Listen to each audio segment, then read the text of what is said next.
What's up, everybody, and welcome back to Fireside Giants. I'm your host, Anthony Rivardo, joined by my co-host, Alex Wilson. And today we are talking about none other than the 2022 seventh overall pick in the NFL draft, the former Alabama great, the titan of right tackles, Evan Neal. That might have been overselling it just a little bit. We've got some updates, though, on the New York Giants' former first-round bust, Evan Neal. First and foremost, Joe Schoen did confirm over the weekend at the NFL draft that the Giants will be declining Evan Neal's fifth-year option. However, he did mention Neal is still in the plans. He's got a chance here this year to prove himself, and they still would like to keep him around if he performs at a higher level this season. So we're going to talk about how he can perform at a higher level, along with the update from Paul Schwartz of the New York Post. I believe this was also reported a month ago or 2 months ago from Jordan Renan of ESPN, but it's officially confirmed now.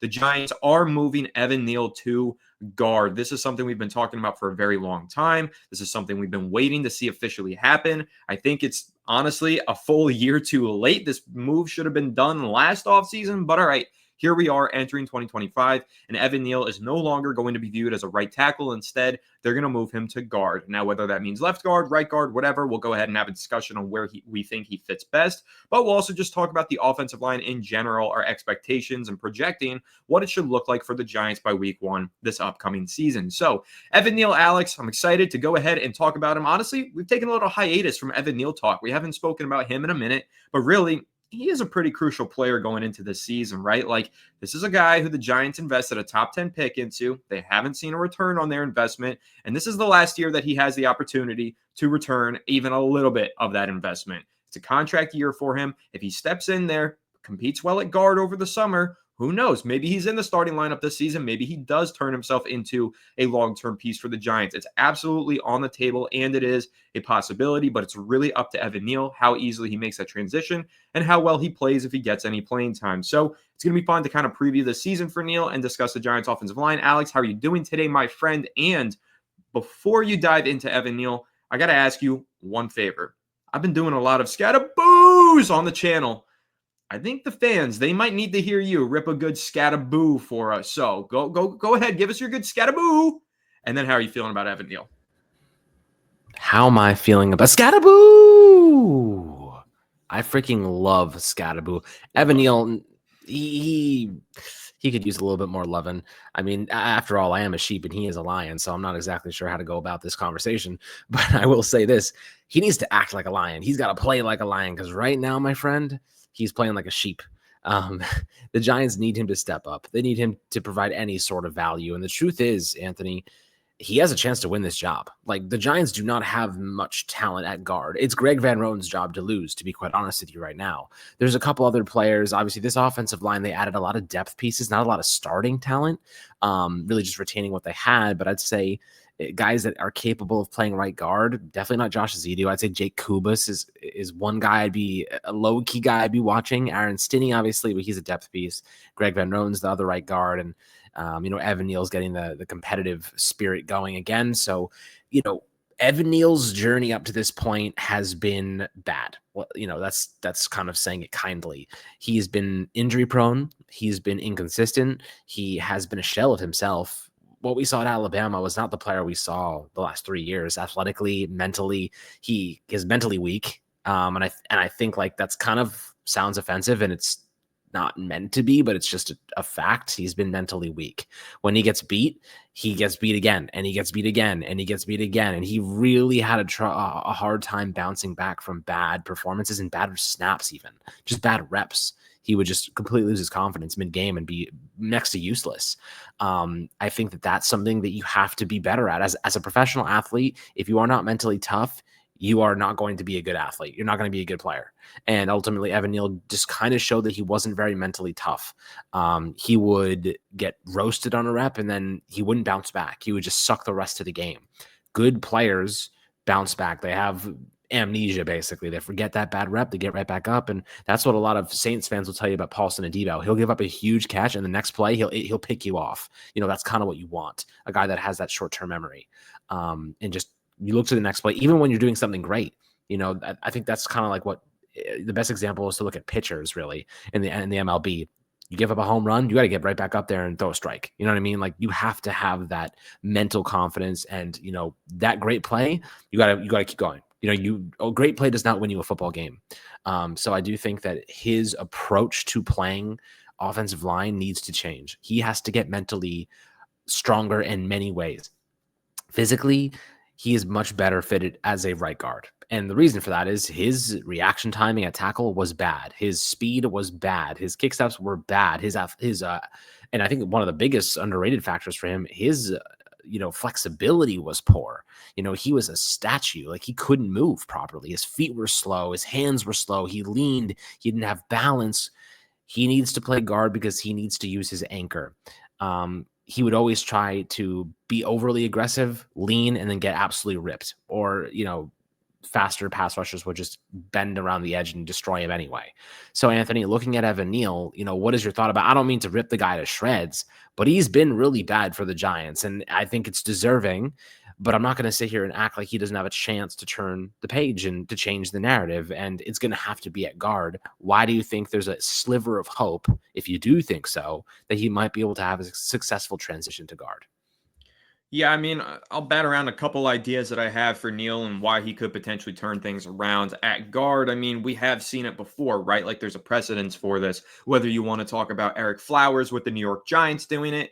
Even Justin Pugh started out as a tackle, and he wasn't a bad tackle for the Giants, but he wasn't a great tackle by any means either. And eventually he moved to guard and found a second wind in his career. Like, we've seen examples for the Giants where this has happened. And obviously the big example that happened last year in the NFL was Mai Beckton. Very similar size profile to Evan Neal. Both of them are big 6'7", 6'8" offensive tackles who weigh around 350 pounds. Probably too big to play that size and that position in the NFL. Mai Beckton leaves the New York Jets, goes to the Philadelphia Eagles. We know that they have a world-class offensive line coach and just world-class offensive linemen in general. And so they were able to make something of Mai Beckton's career. He played an instrumental role in their rushing attack, led, of course, by Saquon Barkley. And now we know the Philadelphia Eagles, unfortunately, they won the Super Bowl. And Mai Beckton has moved on from the Philadelphia Eagles. He did sign a major contract with the Los Angeles Chargers. That's also a great coaching staff there and a great staff in terms of player development. And so they see Mai Beckton's transition to guard not as a one-off flash in the pan with the Eagles, but they feel as though he made a legitimate transition and is now a starting profile guard at the NFL level. So that's precedence, right? Like, we've seen examples of it where teams have taken a chance on a kind of reclamation project from a tackle, moved him to guard. Basically, what it comes down to, though, for Mai Beckton, what it came down to for Flowers, what it's coming down to for Evan Neal is your strengths and your weaknesses. Where can they be maximized in terms of the strengths, and where can your weaknesses be minimized? And for Neal, a guy who's got slower feet, who struggles to get out on his kick slide and beat edge rushers to the spot when they attack him with speed to power, for Neal, that's your weakness. And where you can have that minimized is inside at guard. Now, where can his strengths be maximized? Again, not a tackle. Evan Neal, for what he does well, he's a pretty good run blocker. When he's got some good opportunities to go out there and play, and health is another big weakness, but when he's got some opportunities to go out there and play, he's a pretty good run blocker. He's strong, he's powerful, and at times he can be violent in those crowded areas. Where's that going to be maximized? Well, not at tackle, where you're wider away from the line of scrimmage, but at guard, where there's more traffic and you've got more bodies to just kind of throw yourself into. So I think it comes down, like I said, to strengths and weaknesses. And that's why I do see some hope for Neal moving inside to guard, because I think that his strengths do match the profile of that position a whole lot better than the tackle position. And I think there's a lot of ways that the Giants can mask his weaknesses by moving him inside to guard. So, and also what I will say, Alex, to give some hope for Giants fans, if you're still an Evan Neal believer or you need a reason to believe in him, he did play the best ball of his career in 2024, right? Like, he easily played his best season last year. He didn't play a whole lot, which again is part of the problem that we'll dive into. He played a career low 459 snaps last year. He was a healthy scratch for the beginning portion of the season. The Giants had him riding the bench. However, when injuries occurred, he got back in the lineup. He got in at right tackle, and he easily played his best games as a New York Giant. I mean, he had a great performance against the Carolina Panthers, where he led the NFL in run blocking grade that week. And he had several games down the stretch where he had a very high and above average grade as a run blocker. Now, his grading as a pass blocker still left a lot to be desired. But in all, it was the highest mark of his career, albeit at 49.6 overall pass blocking grade, but still the highest mark of his career. So a step in the right direction. What I think we saw from Neal last year, though, Alex, that does give me hope, and I think this is a key distinction to make here. Yes, he was playing right tackle, but last season, the New York Giants, whenever Evan Neal was out on the field, exclusively was on the field paired with a tight end to the right of him. So essentially, he wasn't playing on an island, wasn't purely playing right tackle. The Giants, I think, kept a tackle or a tight end aligned next to Evan Neal every single rep to simulate what it would look like if he were playing guard, what it would look like if he were blocking between two offensive linemen rather than on an island on his own. Now, obviously, they did this also because Evan Neal cannot be trusted in pass protection, and they needed to chip and they needed to help him. But those tight ends that were blocking alongside Neal were not just chipping. They weren't just chipping and then releasing. Like, they were legitimately blocking and taking on blocking assignments to mask Evan Neal and place him in a situation where he was playing more, again, like I said, as a guard than as a pure tackle. And what I think the Giants probably saw there, they put that on the all-22. What does it look like when he's got a blocker to the left and to the right of him? How does he perform in that phone booth? Saw it on the all-22, and they probably saw what we all saw. I'm sure everybody's seen the clips on Twitter. He played a lot better. He had a lot more focus and a lot more control over himself and over the defender in front of him when playing with blockers on either side of him. So the only logical conclusion that you can take away from this is he's much better suited playing the guard spot. And then that becomes a question, Alex, which guard spot do you think he should play? Now, I know that the obvious idea that's going to come to mind is, well, move him to right guard. The Giants don't have an established right guard on this roster. It's, like you said, Greg Van Roten's job to lose. However, Evan Neal has never played right guard. In his career, I'm talking college and NFL, he has played left tackle, he has played left guard, which is actually where he started out as a freshman at Alabama, and he's played right tackle, but he has never played right guard. So do you think that the Giants should view him as a right guard since he's played some right tackle for the last few years, or should they get him back to the position where he arguably played his best ball in college, which was left guard as a freshman? Do you think he's more suited to play on the left side or on the right side if they do make this transition to guard this summer? I think that's a really interesting question. And the problem that I face is that I think John Runyan is a better left guard than he is a right guard. And I also think that I'd really hate, not that him and Andrew Thomas had much time together, with Andrew Thomas going down after a couple of weeks, but I do think the chemistry they built, I would hate to disrupt that again. Also, the chemistry that John Runyan and John Michael Schmitz built, that's something I would hate to kind of mess with. I also think that right guard and right tackle are astronomically different, but there are some similarities in that his left foot is the dominant foot being forward, right? I do think that it doesn't necessarily mean anything, but it just means that the actual form itself is predicated on a specific stance, his left foot being forward, his right foot being back. So I think it'll be a little bit easier for him to adjust just because he's used to that over the last 3 years. But, you could argue that he has more experience at left guard, so maybe that's more fresh in his mind from playing in the interior. Who knows? What I will say, though, is that the Giants have a weakness at right guard, not necessarily left guard. I actually don't hate John Runyan. I think he's fine. I think he was put in a bad spot with horrible left tackles last year once Thomas went down and JMS had a bad year. Like, he was just on an island basically half the time, so I'll give him some slack. I think Runyan with a healthy left side of the line will be better. And I also think that I would hate to mess with that. If Greg Van Roten wins that job, you're getting like slightly below average play at right guard, but you can survive with that, right? You can survive with that if Jermaine Illuminor is having a good season and JMS takes a step forward. Right guard, you can kind of you can mitigate the impact. And the truth is, Anthony, that this year, as optimistic as we are, as positive and forward-thinking as we are, is a transition year to Jackson Dart, right? So they don't have to have all the holes plugged and filled right now. There are still weaknesses on this roster. I think they're going to be a much improved team. Let me make that very clear. But I do think there are still holes on this roster. You can't address everything in free agency. You can't address everything in the draft. But they took a pretty good shot at it, and it seems like that they filled a lot of holes, right? They got themselves a star pass rusher. They got the quarterback they were looking for. They got a defensive tackle. They got a right tackle. Maybe Bo ends up playing right guard. Who knows? They got a free safety. They got a strong. They moving Tyler Newton to strong safety. They got a cornerback. They've addressed a lot of holes on this team. But next year, if the Giants go and they say to themselves, well, what are the holes that we have left? Well, right guard's probably going to be one of them. Even if Evan Neal puts together a somewhat decent season, I still think that he probably walks in free agency. So that probably what happens. But, he might want a fresh slate anyway. I do think that the Giants will go into the free agent market and say, well, our quarterback's on a rookie deal. Let's go sign the best right guard that's available to us. Let's draft the best right guard that's available to us if the draft were to land that way.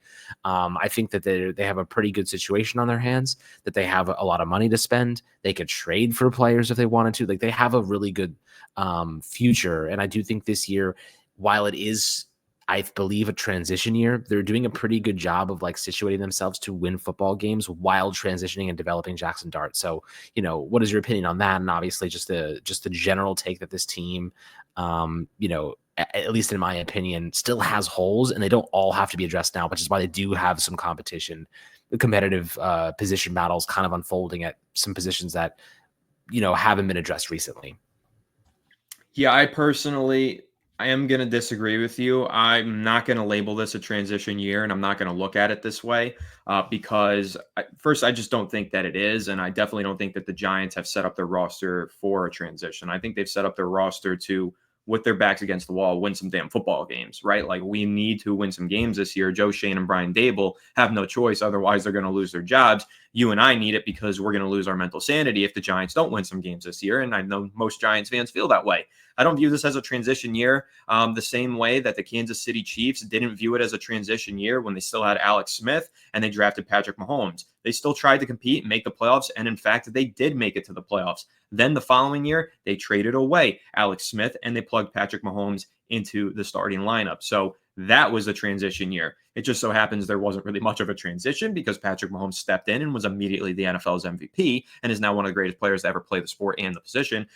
But the transition year didn't begin until the quarterback took over. And that's how I view this. The transition is not going to begin for Jackson Dart until he's in the lineup. And I don't think the Giants want to put him in the lineup this year. If you think that Jackson Dart's maybe going to start the final month of the season, then yes, this is a transition year. I am trying to be optimistic and hopeful that that's not how things are going to go. My hope is that the Giants season goes according to plan. They stay competitive throughout the entirety of the season. They're playing games that matter in the month of December.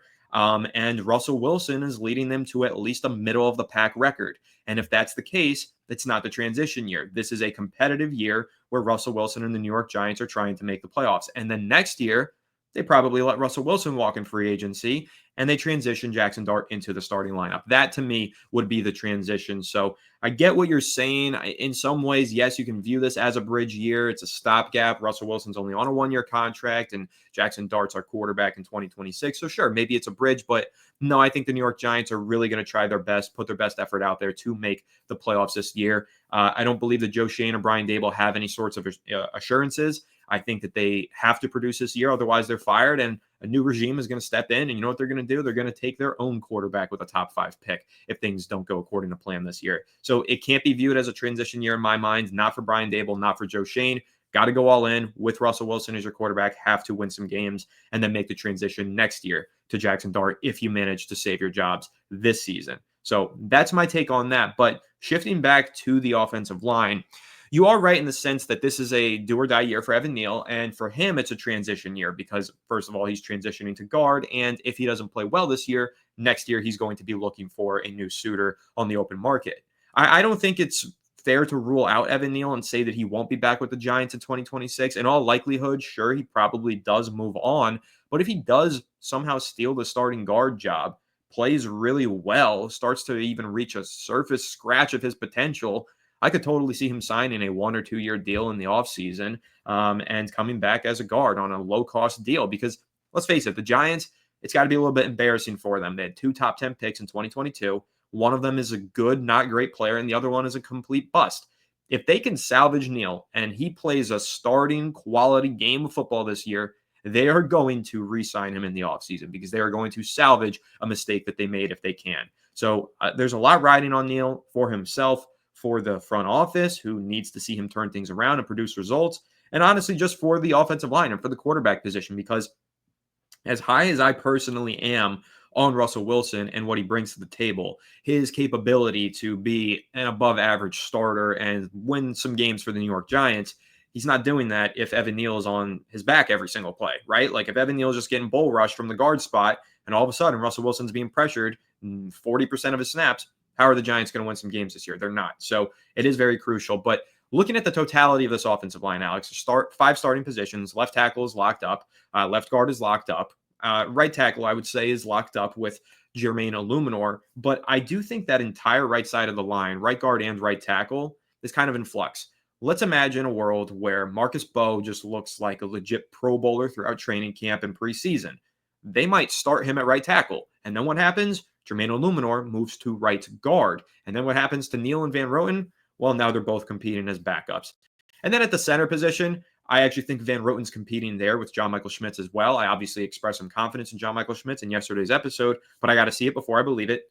He's got a make or break year coming up as well. But I just think that the entire right side of the line is up for grabs. Let the best man win at all of those positions. Jermaine Illuminor probably is the best man who wins the job. But hey, if we get a surprise from Neal, if we get a surprise from Bowe, because of the versatility that Jermaine Illuminor has to play pretty much all but one position on the offensive line being center, the Giants can really just let the best man win. And I do think that's kind of exciting. But Alex, when you're looking at those battles on the right side, just not even looking at right guard, but right tackle as well, with Illuminor having the flexibility to go inside, outside. How do you think that all eventually works itself out? Do you think that Bowe gets some playing time this regular season? Obviously, injuries might happen, so maybe he does, but let's imagine there are no injuries. Do you think that there's still a chance, though, for this rookie to kind of swoop in here and take one of these starting jobs, or do you think that it's pretty much Jermaine Illuminor's job there at right tackle? Well, it's a good question. And the truth is that you said it before. The Giants are trying to win football games, so they're not going to run the risk of putting Bowe in there if they don't feel he's ready. They need to protect Russell Wilson the best they can. The way that I see this right now, Brian Dable said that Bowe's going to be playing right tackle. He's training at right tackle.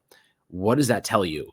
That tells you that they think he can be a starter. That tells you that they think that when Jermaine's Illuminor's contract ends after 2025, they feel they have a possible solution.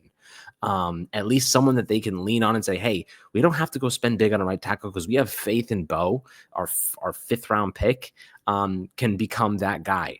And you want to know what's a lot cheaper than solving the right tackle position, Anthony? Solving the right guard position. So I do think that the Giants, if they want to go and get a right guard, it's going to be a fraction of the cost comparably to getting a starting right tackle who's going to cost them way more unless they decide to bring back Illuminor.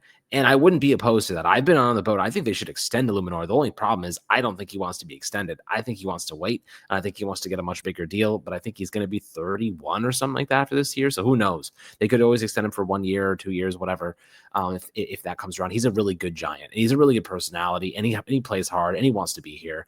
I think he has family in the area. So, I do think that Illuminor is one of my favorite Giants at this moment. I do think he solved a big need for us. He's a leader on an offensive line that really has lacked leadership severely. But Bowe, if he looks good, I don't necessarily need him to play immediately. I think just like Jackson Dart, keep developing, keep building your confidence, keep learning everything you can possibly learn, soak up as much information as possible, and be ready for that starting job to be yours in 2026. I don't love throwing fifth round picks into the fire like that when you don't necessarily need to. You can survive with Greg Van Roten and Jermaine Illuminor, and especially if they're going to be practicing Bowe at right tackle, like he's not going to be ready. You know what I mean? Like even if he looks good in training camp, how many times have we seen guys look good in training camp for them to not even be close to ready? The perfect example, Trey Hawkins. Guy lit up training camp and then went onto the football field and missed like 6 tackles against the 49ers and got benched for like 6 weeks. So like you can't, I'm not being sold on training camp performances. They're encouraging, but sometimes you have to just be like, all right, really good training camp, but you are learning. You are sitting, you are learning, you're gathering information, you're improving behind the scenes for that opportunity. So Bowe, I don't really factor him into the equation right now unless he looked unbelievable, just blew us out of the water, which I don't think is going to happen. then yeah, we can have a conversation.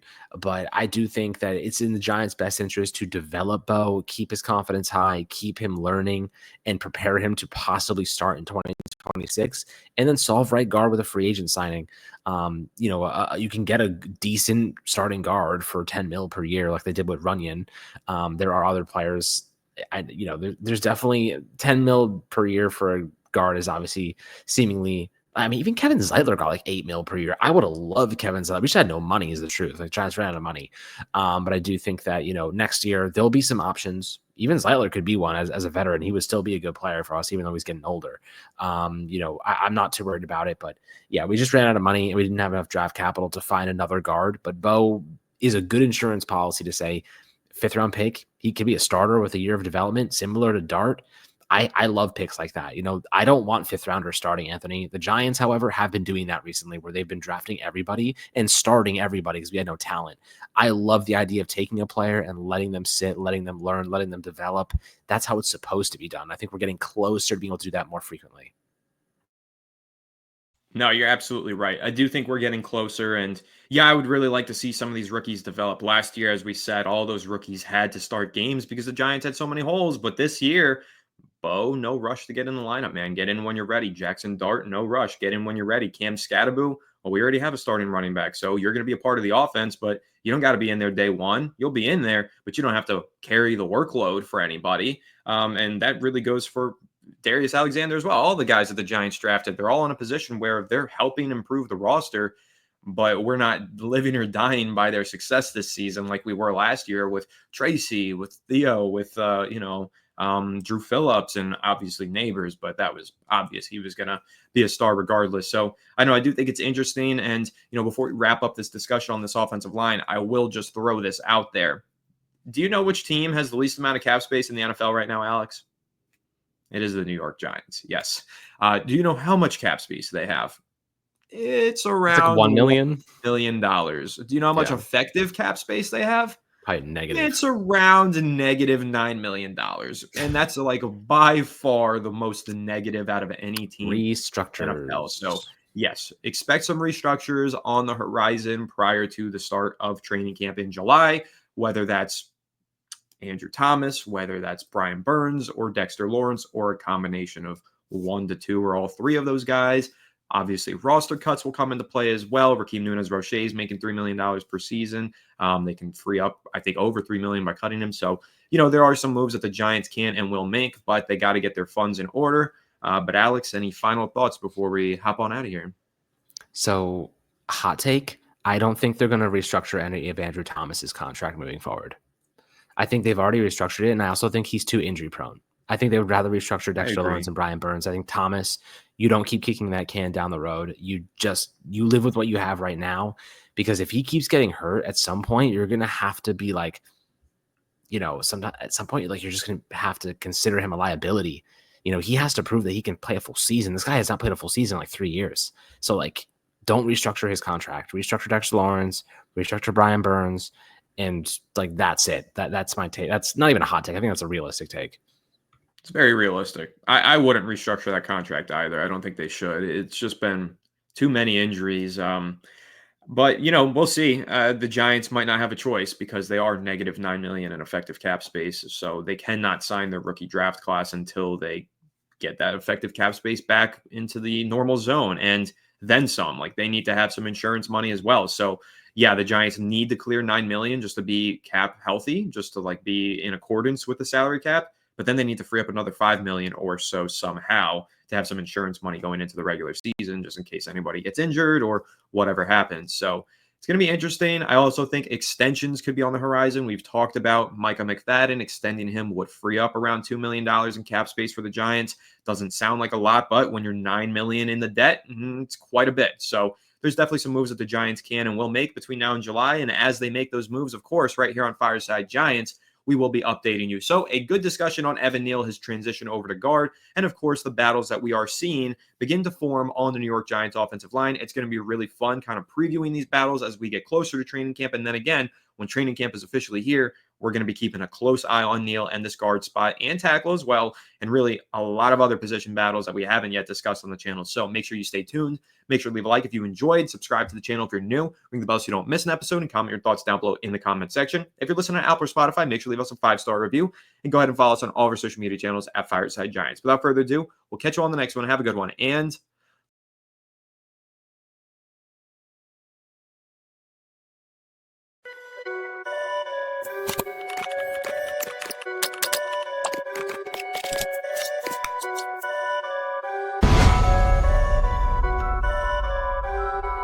perfect.